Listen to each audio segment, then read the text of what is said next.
Hello and welcome to this VideoCast for subscribers to davidicke.com. Well, in last week's VideoCast I talked about politicians as actors. Kind of appropriate because what we've seen this past week is a movie. And I'm talking of course about what has happened in Paris.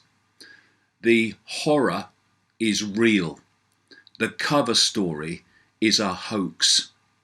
And I'll explain why I say that in some detail later on. I came up with a phrase long time ago now that I call problem, reaction, solution. I was looking for a simple way of describing something they call the Hegelian dialectic. And it works like this. You want to change society in a way that you can't just openly say we're going to do this because you know you're going to get an adverse reaction and response from the public. So you don't just say what you want openly. You play problem, reaction, solution. First stage, you create a problem, covertly, of course, and you get someone to be blamed for it. And once you've created your problem, what you're looking for from the public is a reaction. And in terms of terrorism, you're looking for fear, you're looking for outrage, and you're looking for a public that either says, this can't go on, something must be done, or is at least open-minded to the fact that change must take place because of the problem. At which point, having created the problem covertly, got that public reaction, you then openly offer the solutions to the problems you have covertly created. And that is what has happened in Paris in the last week. And that is what happens again and again with these situations.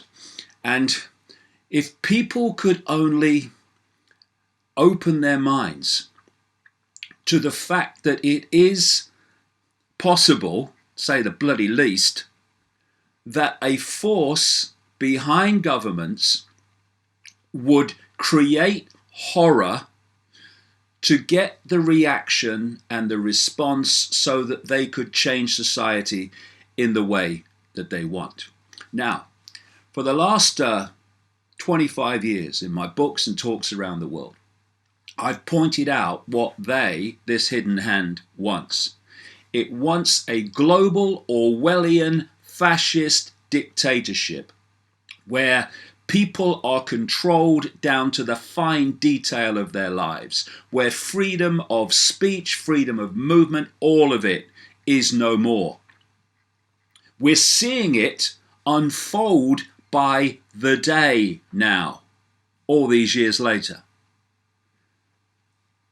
They also want to pick off country after country in the Middle East. I've talked in other videocasts and in my books about the list and how far it goes back and how they're picking them off, Libya and Iraq and now Syria. And they want to expand that across into what's known as Eurasia, that great landmass from Europe to China and from Russia down into the Middle East. And look at what has happened as a result of Paris, as a result of the problem covertly created. We are having extraordinary levels of the Orwellian state being introduced in France. We're having it happening in Britain. They're talking about doing it as a response in Australia, and so it goes on. And the idea is to terrify people into giving their freedoms away. That's how this technique works. We also have a situation where they want to remove Assad. They want to bomb Syria to oblivion as they pick off their list. He's delayed them for too long. And of course, David Cameron has been trying for how long now to get support to have British bombing in Syria? I mean, how many do they bloody want? We've got the United States bombing in Syria. We've got France. We've got Turkey. We've got Israel when they come in and have a go. And we've got Russia. I mean, look at the size of the land. There'll be nothing left. That's the idea. And so, as a result of Paris, David Cameron, who was struggling to get support for British bombing in Syria, is now saying, oh no, after Paris, I'm going to make a case for it. We must be involved. And we've got this from a newspaper this week. We should bomb Syria, say 60% of Britons. And it actually says here, Mail poll reveals country's reaction to the Paris bombings. Problem, reaction, solution. And so we have a situation where we are asked to believe that we have an agenda of what they want to do, bombing in Syria, more and more Big Brother Orwellian state, and a terrorist attack happens in Paris at the right time to push on what they do and what they want. And we are asked to believe that that is all a coincidence. And before anyone says, oh well, yeah, but there were Muslims involved and all that. Well, people who claim to be Muslims. I know many Muslims who don't go around with weapons and suicide bombs. But we need to understand how this works. They talk about masterminds. We're after the mastermind. We've killed the mastermind. I have a question. Why do these masterminds always turn out to be bloody idiots? Because they're not masterminds. I was interested to see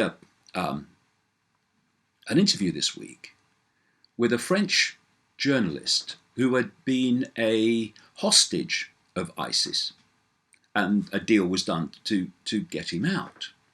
And what he said, I was with them, I saw them, I interacted with them, including this jihadi John bloke. He said, we have a phrase in France, which is that someone is evil and stupid. And he said, my experience of this ISIS crowd is that they are more stupid than evil.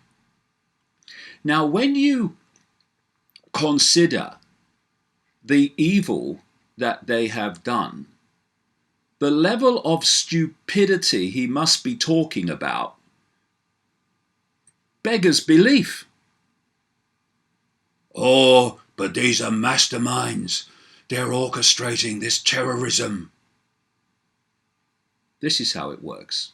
It doesn't always work like this. There are absolute outright hoaxes, complete bloody hoaxes. But this is one way that it works. If you are working for a major corporation, if you're on the, if you like, the shop floor, you're at the bottom rung where the stuff gets done, where the products are made and all that, then you have orders to follow, instructions to follow, organization to follow. But you're not deciding that. It's being decided further up the hierarchical pyramid of the corporation. So you might know the next guy up, you might know even the next guy up from him. But then it suddenly goes quiet.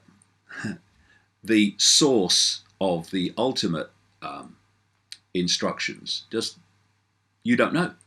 Oh, well, it's come down from an high, or best we better do it. Now, these problem reaction solutions involving people who genuinely will think that they are fighting for Islam and all this bloody idiocy they talk about. And they will play it out. They'll go and blow themselves up. They'll go and shoot people because they're morons.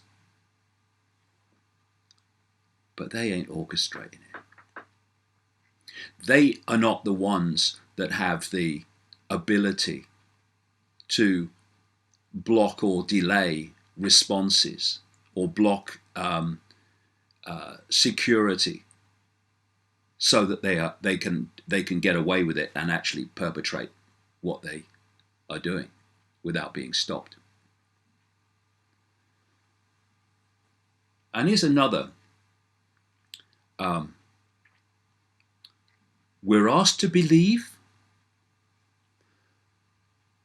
It's now clear, in fact it's being admitted, that staggering amounts of money and arms have been handed over to moderate rebels in Syria, no such thing, by the United States and others, Saudi Arabia. And we are asked to believe that those that have armed those people didn't realize that they were going to be handed to ISIS, which is what has happened. ISIS is funded, orchestrated, and directed not by these moronic masterminds with brains the size of a bloody pea.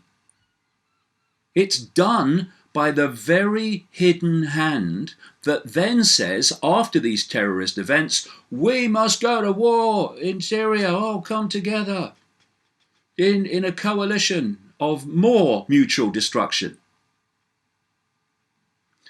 We are asked to believe that these countries like the United States, Britain, France, Saudi Arabia, Israel, Qatar, that have funded, trained and armed these people and direct them, that they have no control over them doing a terrorist act in Paris.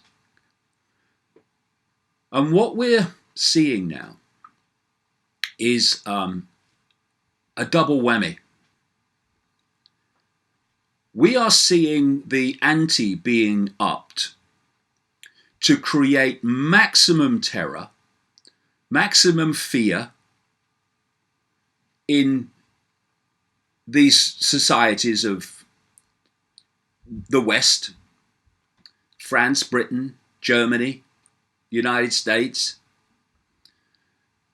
to so terrify the public that they will give their freedom away to these psychopaths, and I'm talking about the politicians here and those behind them. They'll give their freedoms away to these psychopaths in fear of not being protected otherwise from what they have been manipulated to fear. And the other side of this, because what we're talking about with problem, reaction, solution is, in the name of my last book, it's a perception deception. It's all a perception deception. You know, if you want to control what people do, what people will challenge and what people will not challenge, then you have to dictate their perception. Because their behavior, their action or non-action comes from their perception of reality, their perception of a situation. So what we're looking at, although we're seeing horrific terrorism, horrific events, it's a mind game. It's about manipulating the perception of the public so that they will act and react in the desired fashion. Now, that perception deception comes from the public accepting the official version of these events. So, so we got to do this. We don't really want our freedoms taken away, but what can we do in the face of all that stuff? The antidote to that is the alternative media. The alternative media that looks at these events and comes from it from another angle and provides a different narrative. A narrative that says, actually, if you look at it from this angle, who benefits from this? Who benefits from what happened in Paris? Well, it's obvious who benefits. Anyone who wants to take freedoms away, wants a police state, wants the army on the streets, and wants to get support for the mass bombing of Syria.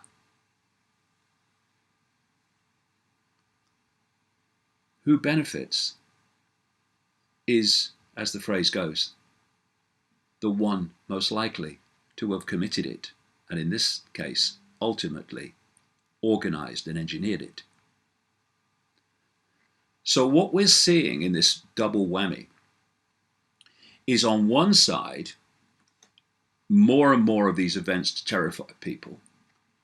And note, these problem reaction solutions invariably target places and people where normally people would feel safe. So all these mass shootings in the United States happen in places like schools. You bomb a Russian aircraft, so people get fearful about air travel. You have a terrorist attack in Tunisia on a holiday beach, so people are terrified even to go on holiday. It's all a mind game, and it's all systematic, and we better get our asses in gear and understand this, because we ain't seen nothing yet otherwise. So we have the fear, and then the other side of the double whammy, and that is the war that's now been waged and is being waged upon the alternative media to try to silence them, to try to censor them. This week I've been banned for 5 days by Facebook, and other cases have come to light where people have had things censored at the most outrageous way by Facebook. Go to davidicke.com, see why I've been blocked out for 5 days, and you'll be staggered at the reason for it. And here's another we're being asked to believe. We're being asked to believe that even though this is a perception deception, it's about control of information, that a giant global communications operation like Facebook and Google are not controlled by this network, this hidden hand that prospers by manipulating perception. Are you having a laugh? And what's happening is these companies like Facebook, led by a bloke in a t-shirt, hey man, cool, hey, I'm one of you. Well, the smiley face is starting not to smile so much as the real reason for Facebook comes to light, which is control of information and surveillance, and others like it. And therefore, people who care about freedom need to give maximum support to the alternative media, which is being squeezed financially by people like YouTube and Google, where search engines are being manipulated so the alternative media is not as on display as it could be, and censorship in other ways. We need to support the alternative media, because if that goes, there is no other challenge alternative to the official narrative, which is designed to sell you a lie. Now, another thing about these problem reaction solutions like Paris is they have a pattern. People like me have been pointing out this pattern for ages. And what you can do now when you hear there's been an attack in Paris, and it's happened over this one, people are saying, okay, 1, 2, 3, 4, this is what's going to happen next. And it happens, and it's happened in Paris. Go through a few things. First of all, passports. You know, someone said on the internet this week something very profound. He was trying, he's kind of being ironic, but very profound. He said, "Would people please send me all their passports so I can build a bomb-proof building? Because these passports appear to be indestructible. So build a bomb shelter with them." Let's look at 9/11. Do you know, after 9/11, you saw the planes hitting the buildings and the fireballs. The FBI and the New York police announced that they'd found one of the hijacker's passports. He's supposed to be in the bloody plane, in a place called Vestry Street, right in the middle of Ground Zero, where the World Trade Center was. I mean, was it singed? It's a bloody nonsense, but it's a perception deception. It's not true. Of course it's not true. It's idiocy. But they're looking for the reaction. "Hey, honey, it was them Muslims on them planes. They've just found a passport." "Come on, honey, there's a game show on." And a year later, an independent television crew went to New York doing a documentary a year after 9/11. And they asked the New York police about this hijacker's passport.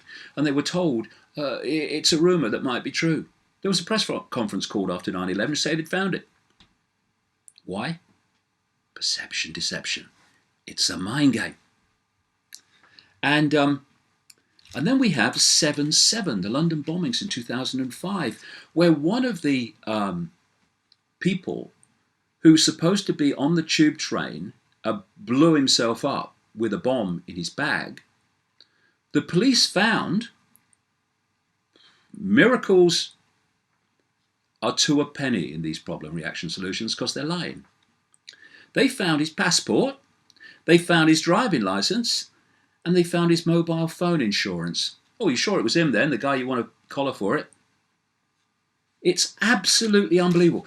Before 9/11, or at the time of 9/11, they were saying they'd found Qurans in cars and Qurans in hotel rooms where the hijackers were. Well, it's supposed to be Muslims. What, they're leaving the Quran behind everywhere they go for? Mind game. It's not even subtle. It's not even intelligent. But my God, what does that say about people that believe this crap when it's so blatantly false? Then we've had this remarkable coincidence that the 7/7 bombings happened during the G8 summit in Gleneagles, Scotland, so they could milk it. And this Paris one happened right on the eve of the G20 summit in Turkey, which was going to discuss terrorism. And where's Turkey? Just over the border from Syria. Then there's drills, exercises. A lot of people might not know this all these years later, but on the day of 9/11, there were exercises in the sky, the very same skies where the 9/11 planes came down. They were exercises that were working to a scenario that was exactly the same as what happened, including the scenario of a plane being flown, a hijacked plane being flown into a building in Washington. And they have an organization in North America called NORAD, which is supposed to react to situations like hijackings, and they send planes up very quickly. Well, on 9/11, they didn't, of course. It was ludicrously late. And if you like, the cavalry arrived when it was all over. I've seen the logs for NORAD for that day. I've published them in some of my books. And the NORAD response system was completely scrambled by not knowing if what was coming in, the reports, were the exercise or real? I mean, you have people saying, well, is this exercise or real? And why they do these drills in conjunction with the real thing is it allows them to hide the real thing. It allows them to do so much behind the organization of the drill, and in terms of 9/11, to scramble the normal response mechanism to hijackings. The 7/7 bombings in 2005, they had a drill at the same time involving the same stations. Just a coincidence, nothing to worry about. Mass shootings galore in America. Drills are going on either there or close by at the same time. The Oslo bombing and the mass shootings, you remember that in 2011 with this guy Breivik? A bomb went off in Oslo, and just by coincidence the Oslo police that day in that same place, area, were having a drill, having an exercise based on a bomb going off. And the drill ended 26 minutes before the real bomb went off in the same place.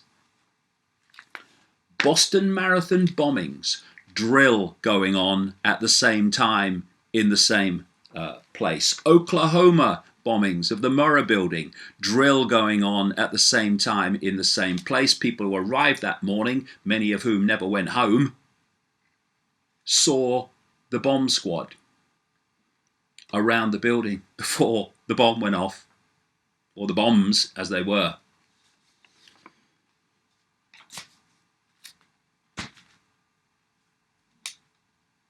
It's a scam. It's a mind game. And they are manipulating your perception so that you give them your freedom. And you give them their support to go and bomb, destroy, slaughter more people with brown faces in the name of fighting terrorism. Wake up, human race, while you still can.